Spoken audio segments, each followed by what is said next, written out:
Ralph. I'm quickly gonna introduce the reason why we're here. So I'm curating a series of webinars for Creative Skills Europe with the idea to inspire everyone within the creative industry to learn new skills. And someone pointed me into your direction because you run a regional television station in Germany, and you're all about turning people into a new way of working and a new mindset. Welcome, and maybe you can quickly introduce yourself and explain to us why you're passionate about news. Okay, hi Trace. I'm so pleased that you are having me over. Thank you so much for that. Well, my name is Ralph, as you said, and we are active in a regional TV station in the southern part of Germany, which means that so we're we are at the very basic of doing the news on a video basis. So we really work with the people in the streets, go there with the camera and the microphone, and try to get to the very bottom of the topics that people talk about. So that was the main reason why I started.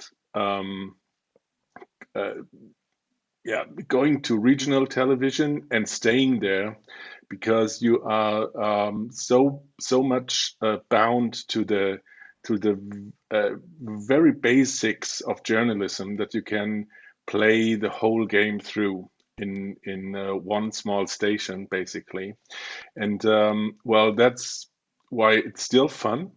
And what we are talking today is about today is that we have made so much steps in developing the station towards a digital organization that I feel we are very well prepared for the future all of us are facing. Yeah, and it's what you're saying, because you're talking about a small region, but it's not that small, Your region, if I look at the reach, you might reach what some of us uh, uh, uh, normal broadcasters are reaching Yeah. today. You have a wide Okay. audience, So you really wanted to be at the heart of where the news is, and that's really where your passion is coming from. Now, first, you're saying that you changed a lot in the way you worked, but there was really a reason behind it, because you had your studio in the middle of the center, your mothership, and you decided as a CEO to turn that around, and to really work differently. Can you Right. explain it why you felt the need was there to do that? Well, we wanted to get even closer to the people we were doing news about. As you said, our region, or our station serves a region with a population of about 2.4 million people. That's what that's the population we feel responsible for. So 2.4 million people in Germany is quite a big area, actually. So it starts getting diverse. Okay, so which made us feel that we should, um, as a as an organization, we should spread all over the region more or less. Before that, we were very centralized into one classic TV station, as everyone knows it. And after a while, I said, well, we are now so much into digitization. Let's use the tools that are offered in the internet to get decentralized all over the region, and let's prepare for working right out of the field, basically. Yeah. I, I want to enable everyone in the staff to work from wherever they are using the modern means we have through the internet, and use production tools that were originally designed for live streaming and IP-based stuff. Let's use those tools for producing classic TV, like every viewer knows it. So let's only use the last mile to produce TV, and before that, let's use all the stuff we have through the internet to make our production work.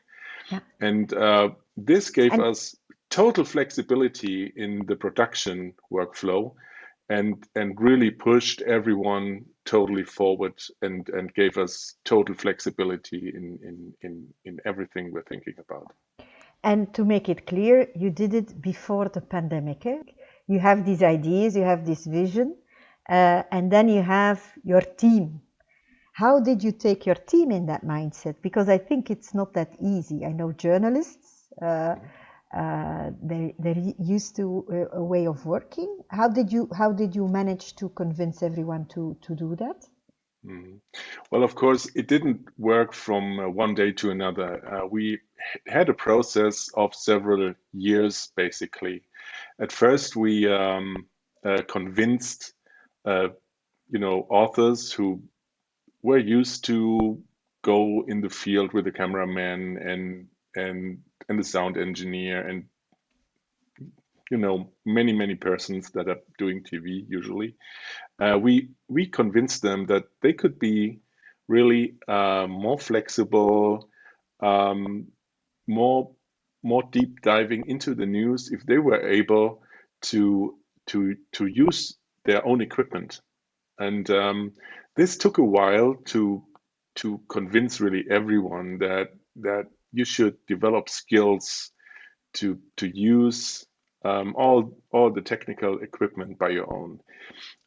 We, of course, nowadays have the advantage that uh, cameras are much more easy to use than only a few years before. Sound is really not much that of a matter anymore. Still, you have to look after sound, of course, but the cameras take a lot of what you need for everyday news, basically. So we made them slide into the new workflow more or less. Took a lot of time to talk to them, gave them very much education also in editing. Of course, they always knew how they wanted their video to look like in the end, but now they were enabled to do it on their own, to also through um, easier to use editing suites than before. You can, easily manage to uh, get your film together, edit your own video, Yeah, like every boy or girl in school can do it nowadays. Okay, yeah, so I told them let's take this very easy to use technical equipment nowadays, and let's use it to make better news. And that in the end was the key to convince them that we could be more flexible. Now they either go all by their own as a VJ, a video journalist, or they go by two, or they have a professional cameraman with them. It's not that they should do everything on their own. They can choose which set they want to use to get to their target in an optimum. So that's that's basically what we're doing now, and I yeah. think we are successful in doing better news than before. Did you see, for instance, cameramans turning into journalists and sound engineers expanding on their skills and discovering that they have the talent to storytell as Yeah, well? Did you see that happening? yeah. Well, at first we learned that everybody needed a better understanding of what their colleague was doing. So at first they had their very strict way of working their day through, and they started learning what's my colleague doing at the editing suite, what's a journalist doing actually all day long, and what's a cameraman doing while he's beside me. So this was the very start, okay, gaining interest for the work um, of your colleague. And then they started helping each other out. So the journalist learned from the cameraman what's a camera all about, and he started asking, how do you do your text for this video in the end? What are your skills in that? And so now you have still the specialists for camera and for texting and for editing, but they can help each other out, and after all, each and everyone could do it on their own if they needed to, and that was the very first target. Not that everyone must do the same thing, but they should be able to get the whole workflow through from the very beginning till the end, till the video goes to TV or to the video website.